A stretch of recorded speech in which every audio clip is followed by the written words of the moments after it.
bonjour. Bonjour. J'espère que vous portez bien. J'invite quelques personnes rapidement. Comment vous portez-vous?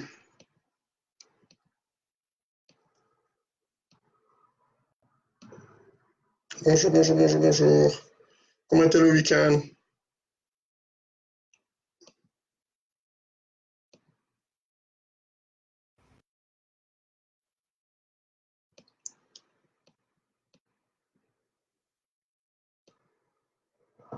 Oh, voilà. Voilà, bonjour Kia, bonsoir, bonjour. Kalinda, leader, bonjour. René Georges, bonjour. Olivia, Elena, Baudra, bonjour maman. Elena, bonjour. Baudra, bonjour. J'espère que vous portez bien. Je suis toujours dans le même sujet de prospérité financière. Je vais adresser ce problème jusqu'à ce que je sois fatigué et que vous soyez fatigué d'écouter et que vous fassiez quelque chose. Donc, j'espère que vous allez bien, que la famille se porte bien, vos enfants, vos parents, vos amis, et que vous ne vous découragez pas, vous gardez courage et faire ce qu'il y a à faire. Ok, bonjour Christy. Ok, Sandrine, bonjour. Ok, aujourd'hui, je vais parler de Dieu veut que vous prospérez. Et ce n'est pas juste une parole en l'air que je balance, c'est une réalité. Ok? Ce n'est pas peut-être Dieu veut que vous réussissez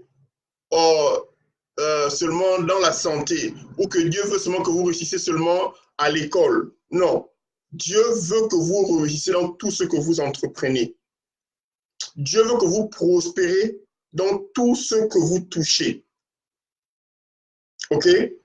Dieu n'est pas un Dieu à moitié. Dieu, c'est un Dieu de totalité. Quand il a commencé le ciel et la terre, il a tout commencé et il a terminé. Et c'est le 7e jour qui s'est reposé. Dieu vous a créé à son image et à sa ressemblance. Il ne vous a pas créé à moitié homme ou à moitié femme. Il ne vous a pas donné avec un cerveau à moitié ou bien un cœur à moitié. Tout ce que Dieu a fait, il a fait totalement. Et la prospérité financière fait partie de votre héritage. La prospérité financière fait partie de votre bénédiction que Dieu a prévue pour vous. Voilà pourquoi il dit, la bénédiction de l'Éternel te rend prospère, ok? Et n'ajoute aucune difficulté. Pourquoi? Parce qu'il y a une autre manière d'avancer dans la vie. Bonjour Cécile. Il y a une autre manière de prospérer. Bonjour Trésor. Ok? Et cette manière n'est pas forcément celle de Dieu. Mais cette manière de prospérer vient avec beaucoup de difficultés, beaucoup de peines, beaucoup de problèmes. Ok? Et vous me direz, mais coach, comment peux-tu être sûr que Dieu veut que nous puissions prospérer? Ok, je prendrai un exemple sur le peuple d'Israël au désert. Ok? En Égypte d'abord. Quand Dieu avait décidé d'envoyer Moïse pour libérer le peuple, ok?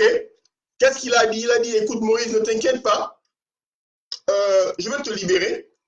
Mais avant de te libérer, je veux être sûr que tout ce que vous avez perdu, vous allez le récupérer. Ok? Et il a commencé à envoyer les maladies, les épidémies. Il a rendu le roi Pharaon têtu pour qu'il puisse voir que ce n'était pas une décision humaine, mais c'était une décision de Dieu. Bonjour, Delarose. Ok? Bonjour Isatou, bonjour Lucie. Et une des choses qui m'a marqué, c'est que Dieu dit au peuple d'Israël, et pour moi ce n'est pas de sens, mais plus tard j'ai compris. Il dit au peuple d'Israël, écoutez, vous allez partir d'Égypte, ok? Mais avant de partir, allez dans la maison de tous les Égyptiens et allez-y me récupérer tout ce qui a de la valeur. L'or, l'argent, les diamants, tout ce qui représente l'argent aujourd'hui. Ok? Allez-y récupérer tous ces biens matériaux. Quand j'ai lu ça, la première réaction que j'ai eue, c'est quoi? Je me suis dit, mais ils vont dans le désert. Dans le désert, il n'y a pas de magasin. Dans le désert, il n'y a pas de store ou de magasin où tu vas aller manger, il n'y a pas de restaurant. Il n'y a pas un magasin où il y a les habits. Il n'y a pas un magasin où tu achètes les chaussures. En fait, dans le désert, ils n'ont pas besoin d'avoir tous ces biens matériaux. L'or, l'argent, les diamants, ils n'en ont pas besoin. Et Dieu m'a fait comprendre une chose, qu'il faut d'abord que dans ta pensée, dans ta mentalité, tu acceptes d'abord que tu mérites d'avoir de la richesse. Pourquoi? Parce que la plupart des chrétiens pensent que être riche, c'est une malédiction. Avoir de l'argent, c'est le diable. Si tu il faut avoir juste un peu. Tu vois, si tu as beaucoup d'argent maintenant, tu vas changer. Tu deviens un démon. Ce n'est pas vrai. Je vous en prie, ce n'est pas vrai. Dieu a dit au peuple d'Israël, quand vous sortez d'Égypte, allez-y récupérer toutes les richesses et partez avec ça. OK? La prospérité financière fait partie de votre héritage. La prospérité financière fait partie de votre bénédiction. Vous êtes appelés à prospérer financièrement parce que vous êtes les gens, vous êtes appelés à aider et à bénir le monde. De la même manière que Joseph a béni et a nourri toutes les nations autour de lui, vous serez aussi une nation qui bénirait toutes les... Excusez-moi, le mauvais français. Vous serez aussi un outil que Dieu utilisera pour bénir d'autres personnes autour de vous. Vous n'êtes pas seulement des gens qui vont seulement demander de l'aide, ok? Mais vous serez des gens qui vont donner. Proverbe Deutéronome 28 dit, vous n'emprunterez pas, mais vous prêterez. Vous comprenez? Donc, en conclusion de cette histoire, parce que si Dieu veut que le peuple d'Israël, en sortant d'Égypte, ait de la richesse, ça veut dire que vous, aujourd'hui, vous êtes appelés à savoir quoi faire avec votre argent, quoi faire avec votre finance, comment entreprendre votre argent, comment gérer votre argent, comment investir votre argent, comment sortir des dettes. C'est votre héritage. Vous n'êtes pas appelés à rester en dette et en esclavage contre des gens qui ne connaissent pas Dieu. Vous comprenez? L'or et l'argent l'appartiennent. Donc, il n'y a rien que vous me direz que vous ne pourrez pas avoir. Bonjour Frangin, bonjour Arsène. C'est votre héritage, c'est votre bénédiction. C'est pour vous. Et tant que vous n'acceptez pas ça, et que vous ne recevez pas cette mentalité, vous penserez toujours que vous serez des gens qui seront en train de supplier. Il y a 3 ans, je discutais avec un chrétien. On discutait, on parlait de Jésus. OK? Et il me dit, mon frère, mais c'est ce que Jésus était mendiant. Je dis quoi? Il dit non, Jésus était mendiant. Il n'avait pas un endroit où dormir. Tu ne te rappelles pas de la parabole quand le fidèle est venu demander, oh Jésus, je vais venir avec toi. Et puis il a dit, oh non, l'oiseau a un nid, mais moi, je n'ai pas d'endroit où poser ma tête. Et quand il a dit ça, je me suis rendu compte du travail, ok, que l'ignorance a apporté dans l'Église. Pourquoi? Parce que dans la tête de la plupart des chrétiens, Jésus était un mendiant qui n'avait rien. Mais lisez le livre de Jean. Quand Jean et Pierre ont demandé, Jésus, on veut te suivre. Il a dit quoi? Il dit, venez avec moi, je vais vous montrer là où j'habite. Jésus avait une maison. Ok?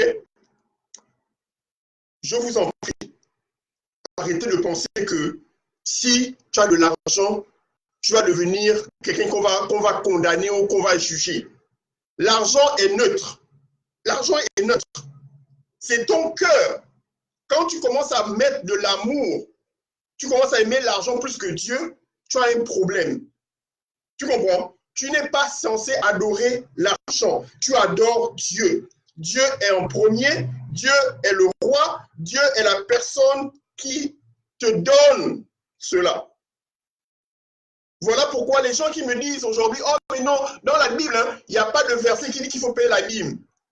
Vérifie ton cœur, parce que si tu comprends que tout ce que tu as aujourd'hui appartient à Dieu, payer la dîme ne serait pas un problème.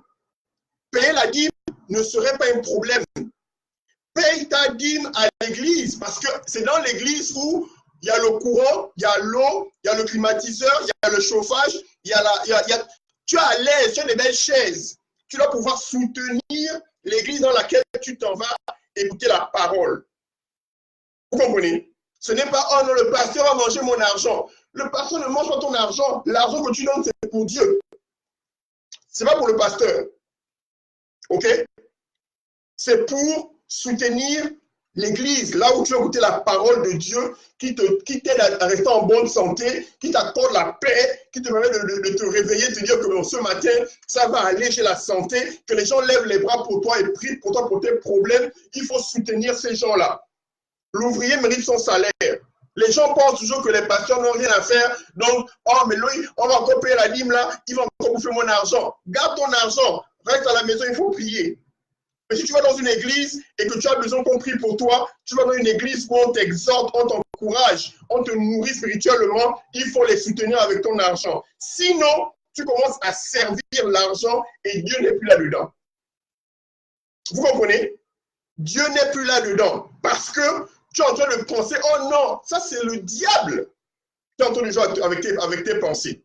Parce que tu te dis non, oh non, si je donne l'argent là-bas, oh, qu'est-ce qu'il va faire avec l'argent? Il va bouffer mon argent, le pasteur est riche, moi je suis pauvre. Non, non. Pour ça, la dîme appartient à Dieu. Ça appartient à Dieu, ça n'appartient à aucun homme. Ce qu'il fera avec cet argent-là, ne t'inquiète pas pour ça. Fais ce que tu as à faire. OK? Pourquoi? Parce que payer la dîme, OK?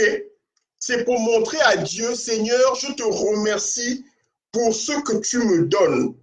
Et je te redonne à toi seulement 10% de ce qui t'appartient pour que tu puisses encore multiplier ce que j'ai.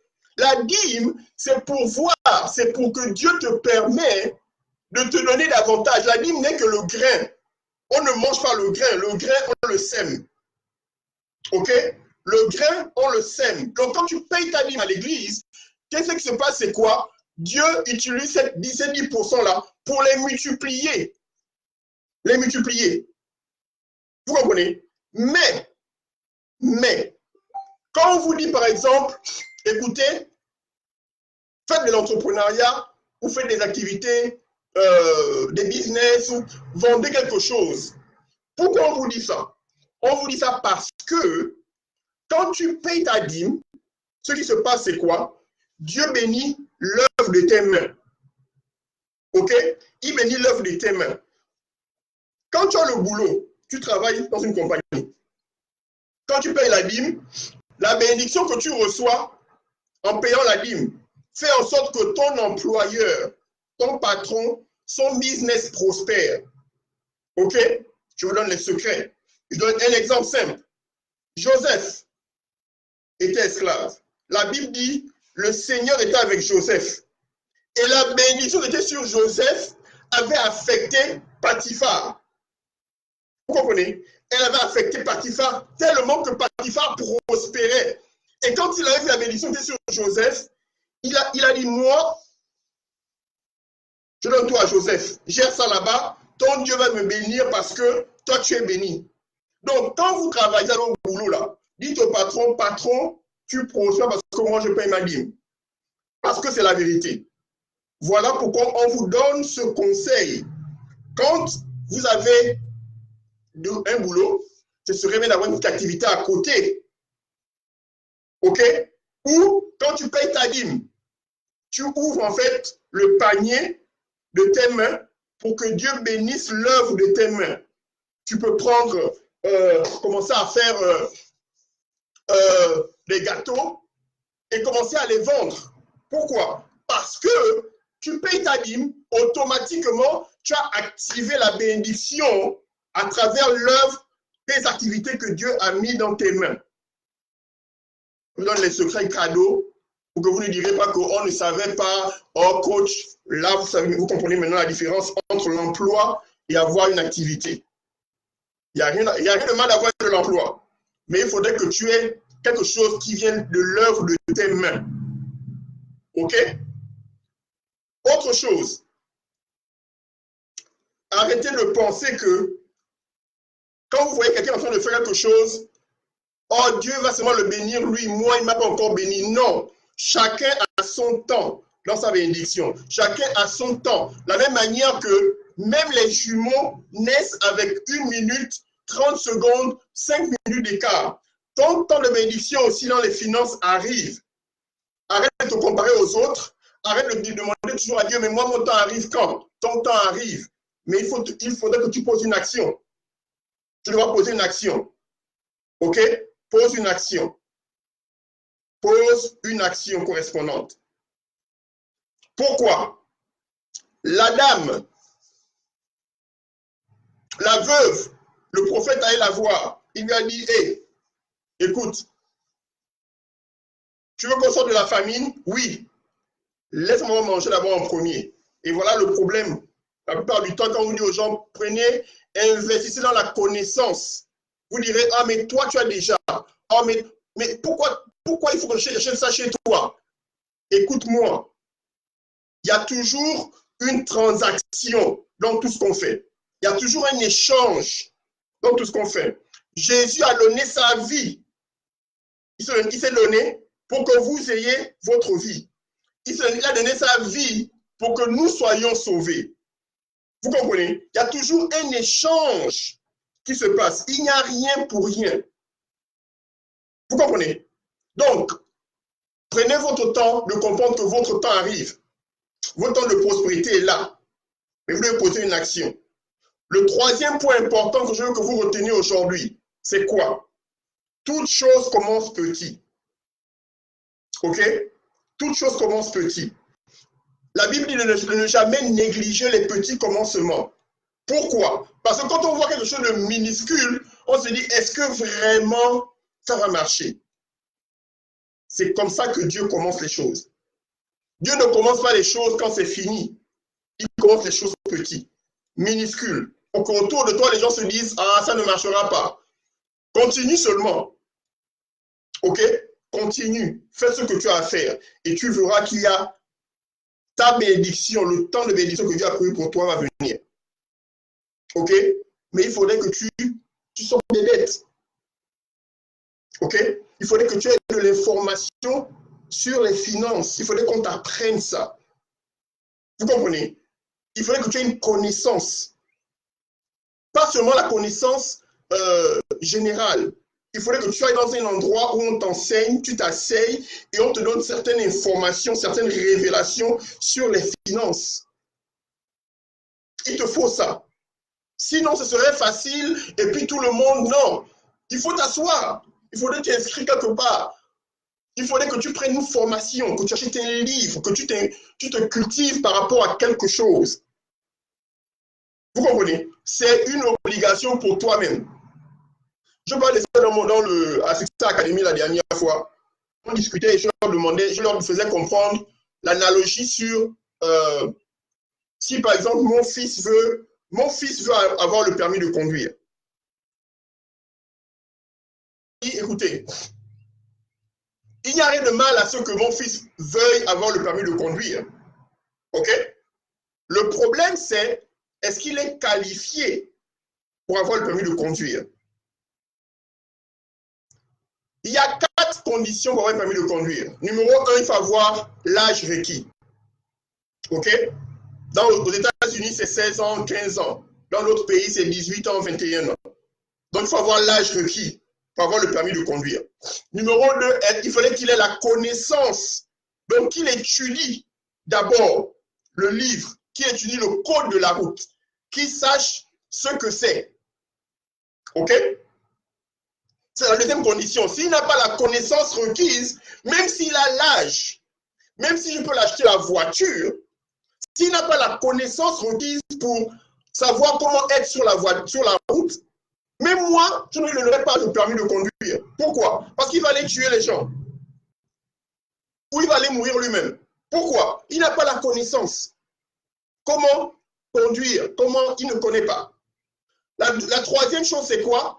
Il faudrait qu'il aille passer le test sur l'ordinateur, avoir la théorie. OK?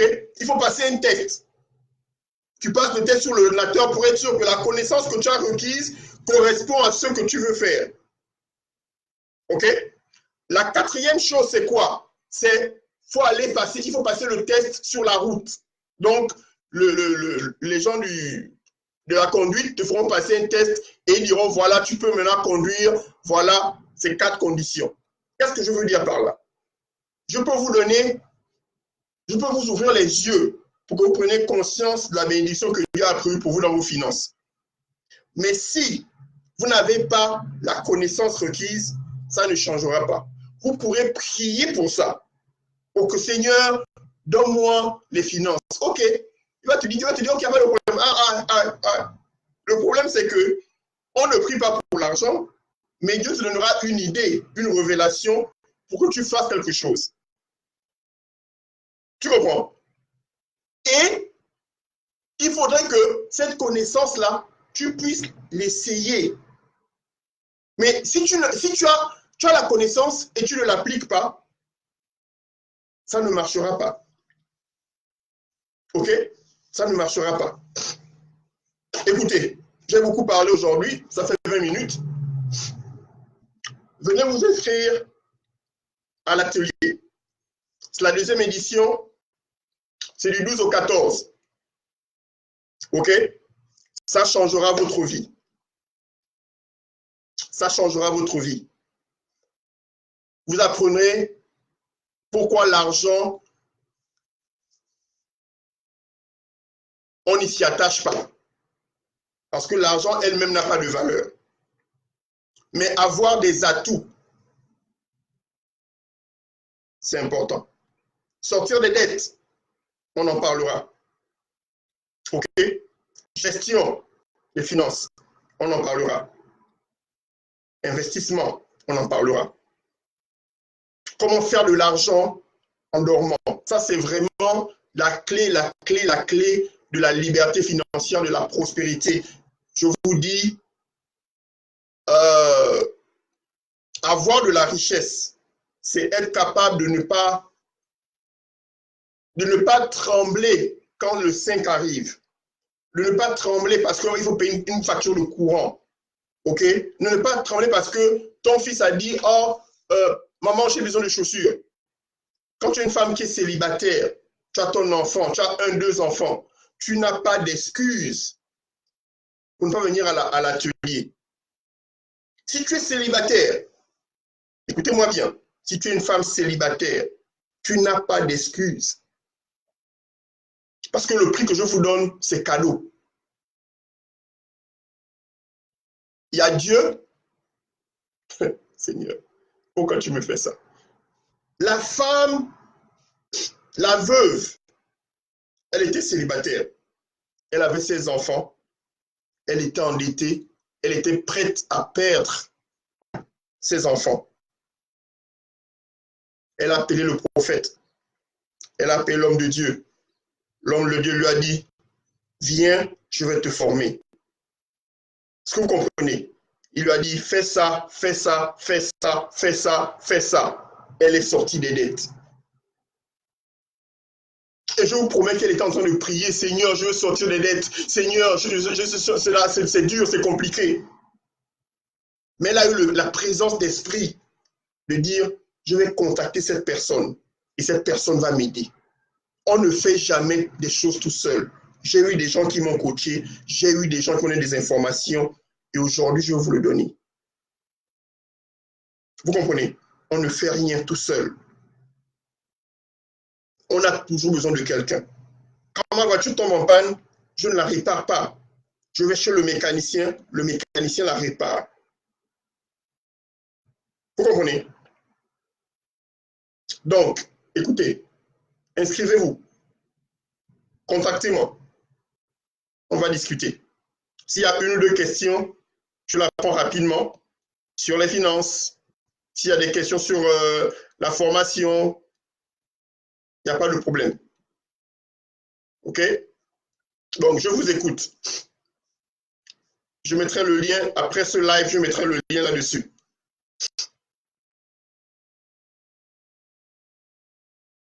Bonjour, bonjour Gabriela, bonjour. Tricia, bonjour. Kimpa, bonjour. Y a-t-il une question? S'il n'y en a pas, je vais partir. Et je vous attends à l'inscription, OK? Venez vous inscrire. Prenez la formation.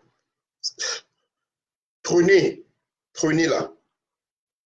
OK? Prenez-la. Elle changera votre vie. Il n'y a rien de tel que de dormir la nuit sans s'inquiéter pour demain. Et ça, c'est possible. Si tu es célibataire, je t'invite aujourd'hui. Si tu es marié, je t'invite aujourd'hui. Si tu es un jeune homme qui veut comprendre la vie sur les finances, je t'invite aujourd'hui. Mais si tu es une femme célibataire, tu es obligé de t'inscrire. Parce que tu as des enfants qui te regardent et qui te demandent « J'ai faim, je veux des habits ». Tu dois avoir une certaine connaissance sur les finances. Vous comprenez? Vraiment, je vous en prie, ne négligez pas. OK? Kimpa, je suis là devant toi, ce n'est pas encore terminé. S'il y a une question, je la prends rapidement. Bonjour Christelle Thierry, comment tu vas, maman? Anaïs, bonsoir, bonsoir, bonsoir. OK? Donc, s'il y a une question, mettez un cœur ou un like pour que je sache. OK? S'il n'y en a pas, écoutez, il n'y a pas de problème. On se reverra la prochaine fois au prochain live. Et inscrivez-vous. Bonjour Christelle. Bonjour Pierrette. Inscrivez-vous à la formation, à l'atelier. Ça changera votre vie. OK? Ça changera votre vie. OK. Apparemment, il n'y a pas de questions. Je vais partir. Pour ceux qui viendront après, recevez le replay. Contactez-moi s'il y a des questions. Inscrivez-vous. Je mettrai le lien. Le lien sera là dès que le live sera terminé. OK? Allez. Bonne soirée à tous.